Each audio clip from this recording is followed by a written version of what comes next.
Here is a quick modeling time-lapse of a stylish coffee table.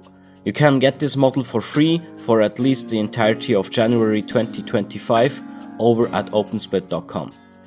As you can see, I used the mannequin in the background to better eyeball the dimensions. You can get this add-on over at Gumroad for free. In the beginning, I am just trying to get the basic shapes down, and I also throw some bevels in there as well. I've also separated two parts of the table, an outer ring made from wood, and the plate in the middle is going to be marble. I think it's useful to make some of these bevels by hand and not use a modifier, because this is such a simple object. It's probably also not a bad idea to commit to a specific level of detail very early on in the creation process. Here you can see I have invented my own mounting system for the tabletop, and I also tried to make this as realistic as possible. Creating these holes here is always a bit of a challenge because of the shading. You can use the weighted normals modifier to solve many shading issues like that, but not all of them. I'm doing a very simple cut through these two table legs, giving this a stylish and rustical vibe. I'm using an add-on called Bool tool for this, which is like the poor man's hard ops, and using it for things like that and the holes I made earlier is extremely convenient.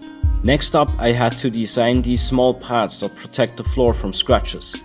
I thought this would be a good addition for a table that looks as heavy as this one. Now that I'm satisfied with the raw model, I went ahead and started the texturing part. The materials I use are all from AmbientCG, which are some amazing materials to start out with. After applying a material, I sometimes needed to change up the positions of the UV maps on the texture to get the correct dimensions, as well as getting rid of the most obvious seams. I basically did this for all the different parts of the model separately, and sometimes I even changed up the material itself in the editor to get a better result when it comes to color or surface detail. You can see me do this process again for the marble top. I opted for a rather dark stone, and as I did with the other parts, I just made sure that there are no seams visible and the dimensions looked alright.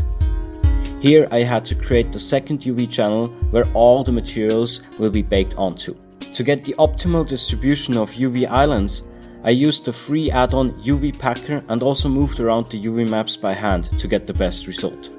In the end, I used the add-on Bakelab to create all the textures, and in the background I reduced the file size of these images with a free tool called Mass Image Compressor before exporting the model.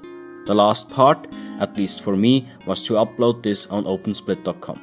Thanks for watching, and I will see you another time.